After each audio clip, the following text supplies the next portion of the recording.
Hey there, it's Olivia-Savannah here from Olivia's Catastrophe, and today I am telling you the 10, actually 11 shortest books on my TBR.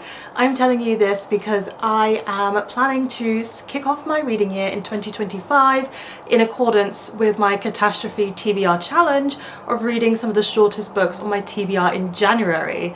So this video kind of acts as a January TBR, but it's actually not all of the shortest books I have on my shelves. I have quite a lot of short books that I'm hoping to be able to power through next month, so I just wanted to show you 11 that I'm really particularly looking forward to and are some of the very shortest ones on my shelves. So we're kicking it off with a play, and that is A Cat on a Tin Roof by Tennessee Williams. I absolutely love Tennessee Williams as a playwright. I have read several of his plays now and have seen several of them in performance as well, and I have been meaning to read this play for a very long time. But if you know me, you'll know that me reading a play is a big deal because I cannot stop the play halfway through. I don't like reading my plays in multiple sittings. I am someone who's really keen and big on theatre, and I like the fact that when you go and see a play you sit through the whole thing with an intermission, and so I like to read my plays in a similar way so that I get a sense of it in performance in how I'm reading it, if that makes any sense. So whenever I read a play, I read it all in one sitting, and so I need to choose a day where I can dedicate time to sitting down and reading it all in one sitting. I did start reading this one and then I got distracted by other books and I decided I was just going to stop, and unlike usual when I pause a book, I'm actually going to go back to the beginning and read it all in one sitting across a nice Saturday where I've got nothing else planned. So that is what I'm planning for this play, and it's really high on my to-read list because I just love everything Tennessee Williams that I've read so far. The next short book on my TBR was a lovely gift from Mary Among Stories, and that is Foster by Claire Keegan. I read two other books by Claire Keegan. One I thought was pretty good, which is the Small Places one, and then one that I really liked, which was a really tiny novella that was only 50 pages long. I don't know much about Foster, I just know it's another one of her short ones that people tend to praise and really like, and so I'm hoping that will again be the case for me. I think it's very hard to write a very good short story, and Claire Foster knows how to do that in spades, so that's why I'm excited about it. I also have here Monumenta by Lara Haworth, and this is a novella about grief, and I believe it's what's happening to this house that these siblings have inherited as their parents have died. That is what I garnered from the book event I went to where they were talking about this book, and I'm someone who particularly enjoys reading books that are based around the theme of grief, so it does sound like it has Olivia-Savannah's name written all over it, and it's also not that long, so I should be able to whiz right through this one. We also have here When Among Crows by Veronica Roth. This is another of her novellas. I have read the entirety of the Divergent series, including the short story collection, and I had a jolly good time, and I consider that one of my favourites from those teen years.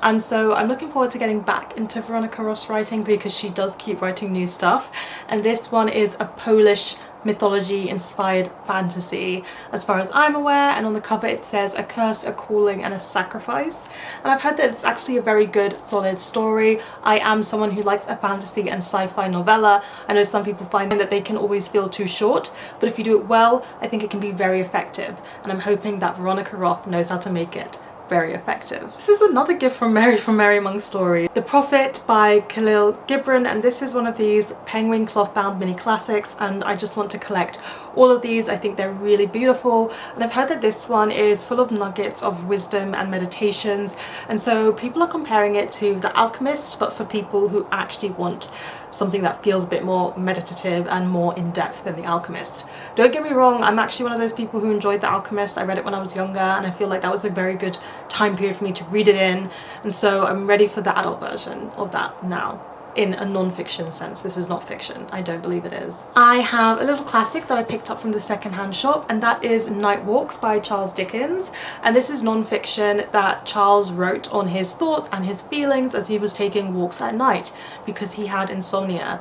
Now, I am a fellow insomniac. At the period of me filming this I'm going through a particularly bad bout of insomnia, and so I feel like it's going to be a very good time for me to read this because in winter is when my insomnia tends to get worse, and I just feel like I'm going to be able to relate to this a lot. I've also read a lot of Dickens lately and I've just been having a jolly good time with his works.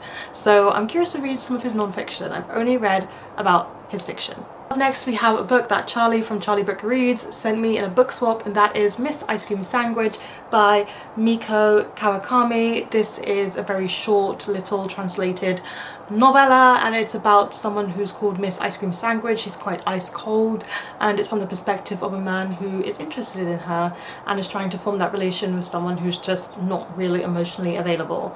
I have never read anything by Kawakami before, but she is an author I've just heard quite a few good things about and I want to try her writing, and so this novella seems like it's a good place for me to start, to dip in and see if it's going to be something that I like to read. So while this one is not particularly short, I know from experience from reading Hannah Gold's books that it's not going to take me very long. This is Finding Bear by Hannah Gold and it's illustrated by Levi Pinfold again. I have read 2 other books by Hannah Gold before. They are middle grade with animal conservation and environmental themes in them, and a lot of them look at relationships between a parent and a child, and I'm hoping that this is going to be more of the same. Finding Bear will hopefully be more of the same. I believe it's a sequel to one of her previous books that I've read and really enjoyed. I just absolutely love them. I typically read them while I'm doing reading sprints, and from the start of the reading sprint to the end I pretty much finish the book. So I know it's not going to take me that long. I just have to sit down and read it and love it.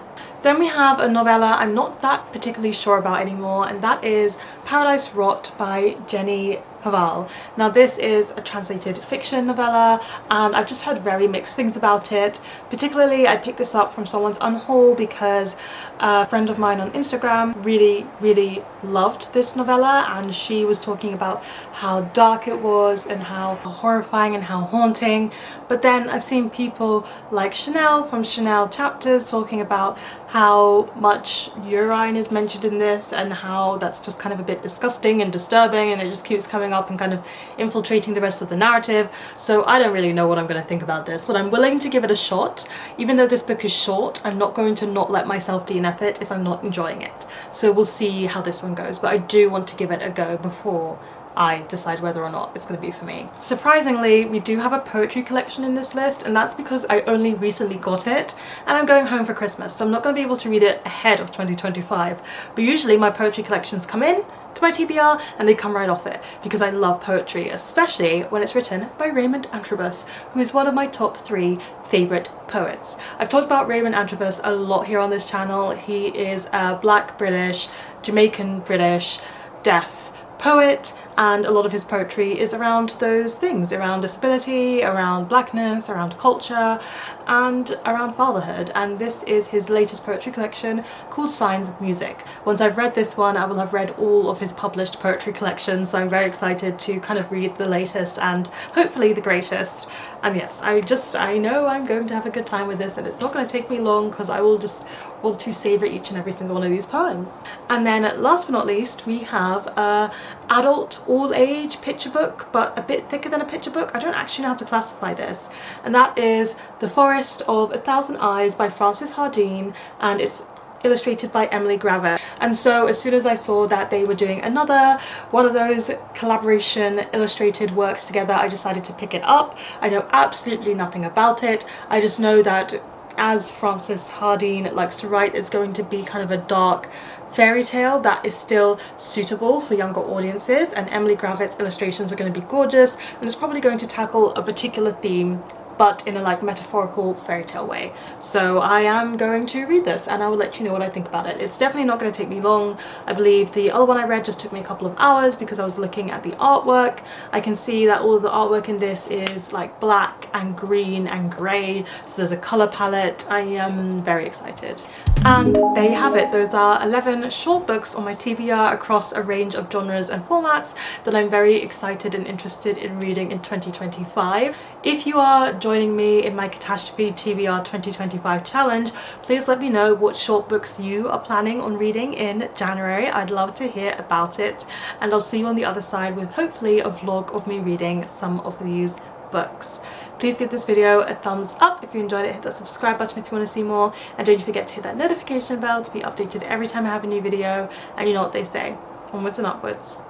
Excelsior!